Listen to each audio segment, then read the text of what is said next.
What's that you say? You're asking me a question as a way to start this YouTube video's dialogue? And you're asking me the question of, is cold infusion worth putting on your weapons if you have 50 strength and 45 intelligence? And that's the question that you've asked me? And you're asking me because you saw my incredible gravity build here on youtube.com? Saint Riot on the internet. Like and subscribe, follow for more content, and make sure to ring the bell. Click below for the link to my merch. Well, the answer, my friend, is you know it. I went down to the dungeon and I killed me a watchdog for him sword. It's true. As I tell you this, what I'm telling you, you can watch what's happening on the screen. It's unrelated. This is just the build. I went down into the dungeon and I killed a watchdog for his sword. The watchdog is actually a cat. Now, you can only get the sword from 2 dungeons.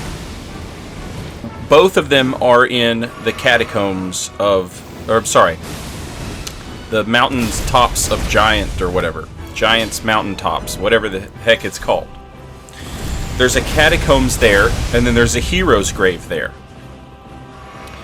Both of them have the watchdog enemies with the sword so that you can farm it.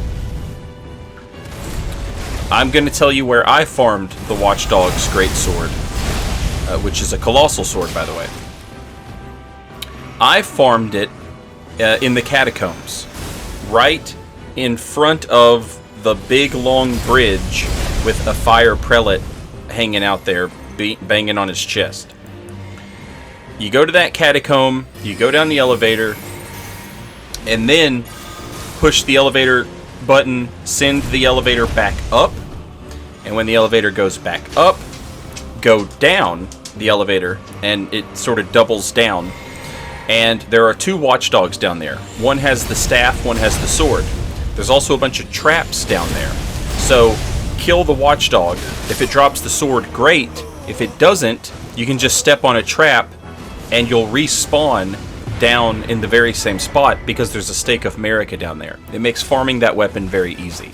I also got an iron greatsword, and I got this from the Leonine Misbegotten in the Halig Tree. It's the second grace in Halig Tree Town. I don't know what it's called. I think it might be called Plaza. If it's not Plaza, it's the one directly across from that. And that's where I farmed this. Go to that second grace, walk backwards like you're going back through the level. So you're going to go across a big bridge. There's a Leonine Misbegotten right there. Alright, why these 2 weapons? Both of these 2 weapons scale very well with strength. I've got 50 strength, but I also have 45 intelligence. So it seems like it would be a waste to have all that intelligence and not get any weapon scaling, any damage scaling on my weapons, right? That seems a little backwards. So let's do frostbite. When you cold infuse, when you cold infuse a weapon, it maintains some of its highest scaling. So for a strength weapon, for an iron greatsword, or for a watchdog greatsword, it's going to keep some of that strength scaling, and it's just going to gain some intelligence scaling.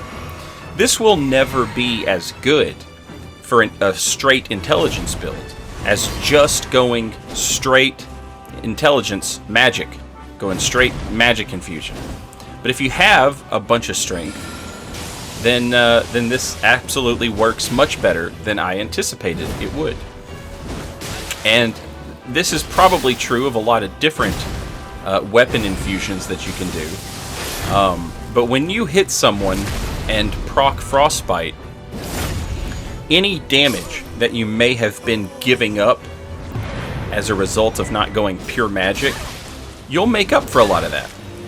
Because the frostbite proc does a flat damage, and then on top of that, while people are frostbit, they will take extra damage.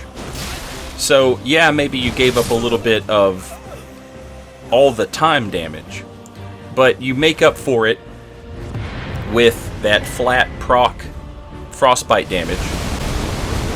And then you make up for, again, with that you take extra damage debuff that frostbite has.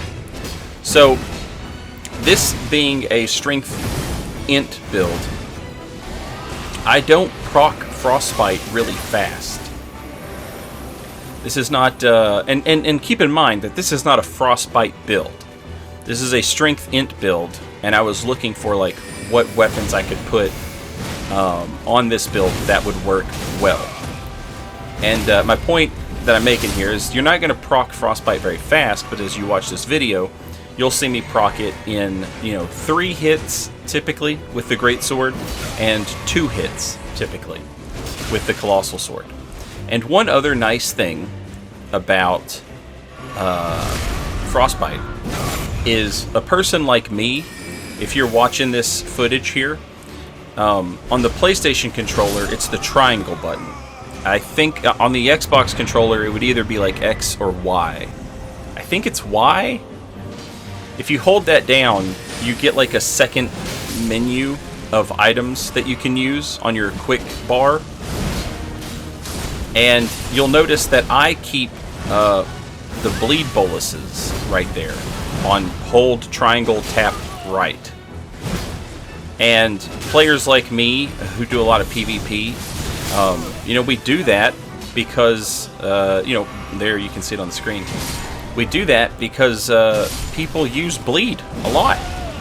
And so it's almost always necessary, if you're an invader, it's almost always necessary to have,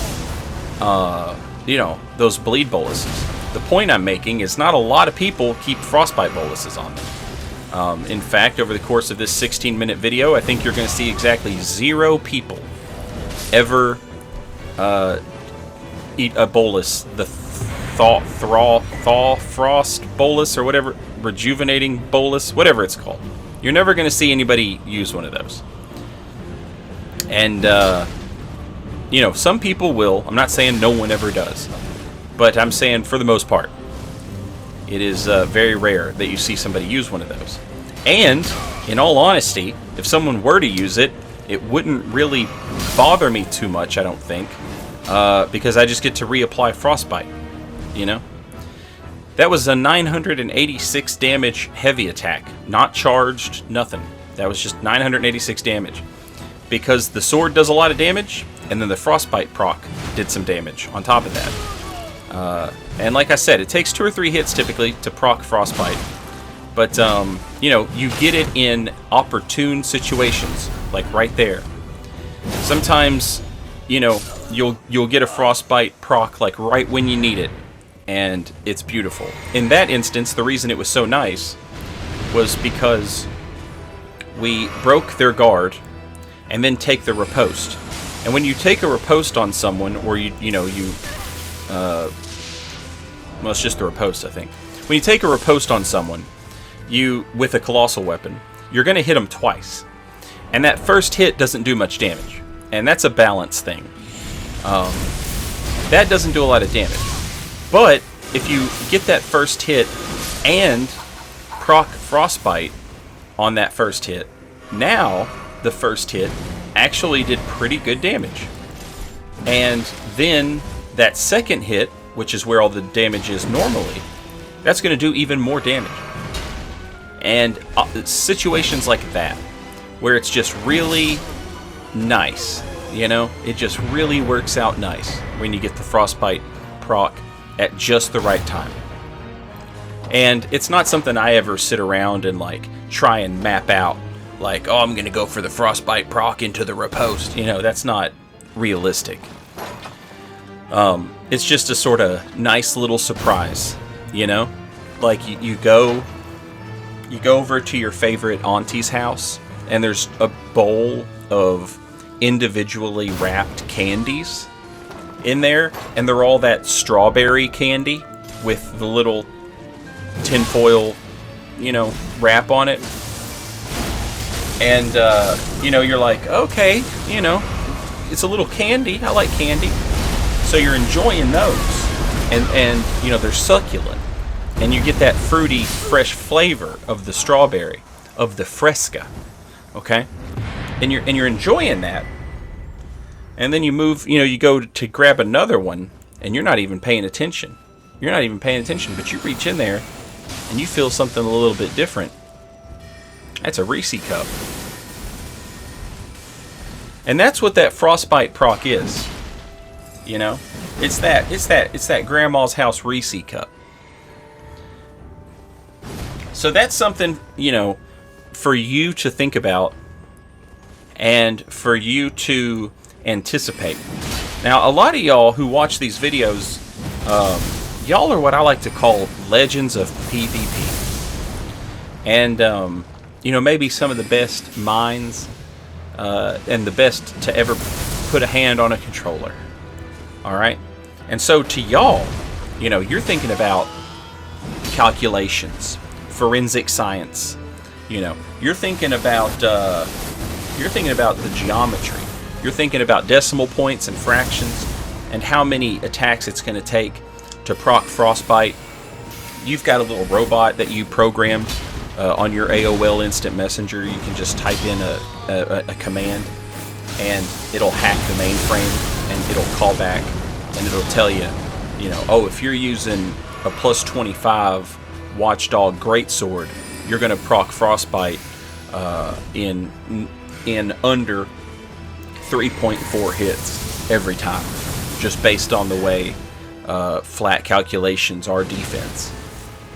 And y'all are that type, all right? And that ain't me. I'm playing this game. I'm operating. I'm running on just pure vibes, okay? So I don't know. Don't ask me all your weird nerd stuff, okay, about like decimal points or whatever. The answer is I don't know, okay? But now if you ever, I would happily answer a question I knew the answer to. Like if you ever want to say, you know, how do I take a girl on a date? You know, I got that. I can answer your question, okay? What side of the street am I supposed to walk on? That type of thing. I'm here to answer all those types of questions that I can. Alright, so when this video started, I asked myself, pretending to be you, asking me about whether or not it was worth it to put frostbite on a weapon. And I want you to, you know, remember that, because by the time I get to the end of this sentence right here, you're going to know the answer. You never seen a man running before, like me I am, running to the door. This isn't one of those invasions where you just cannot have a minute. You know, that's all you need. You just need a dang minute. Like, all right, can I get a minute? All right, looks like I can get a minute. All right, let's turn around and let's get this minute right here. Boom. Get the Lindell Knight involved. Here he comes. Oh, he's foolish. He's foolhardy. And he's got no health. He's got no hit points at all. That's how I know that's not one of y'all sitting there watching at home. If that had been one of y'all, y'all would have had hit points.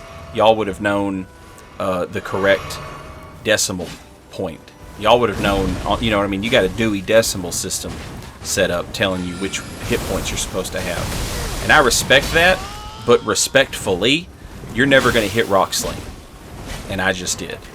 So, while I appreciate what y'all are out there doing, I just want y'all to also appreciate that you can't, you know what I'm saying? You can't hit Rock Sling like me. I'm a Rock Sling master. I'm just going about my business. One time when I was a kid, I picked up a handful of gravel and I threw it. And I hit this pigeon. And the pigeon went down. And I was out of my mind with grief that I had messed up this pigeon. And it was in a real bad way. And I just got a shovel and just started beating that pigeon to death, you know, to put it out of its misery. So that's something that I live with every day. You know, that's the type of thing that's going on in my head. So you have time to think about you know, how you're not going to use Rock Sling. I don't have time to think about that. But that pigeon's voice, it calls to me, and it still gives me answers, right? Answers like R1, reverse backstep, R1, L2.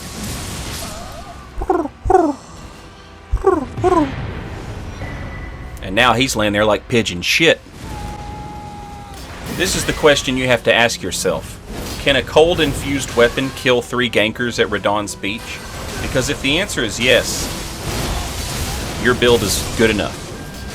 That's a Gravity Stone fan, that's Waves of Darkness, that's a cold, cold day. That's a cold world. And it's coming for us all. So yeah, you want to start this video off by me asking myself, pretending to be you, asking me, is it worth it to put Cold Infusion on a weapon if you're at 50 strength and 45 intelligence? And I think that the answer to that question has been revealed through the veil. Later, y'all.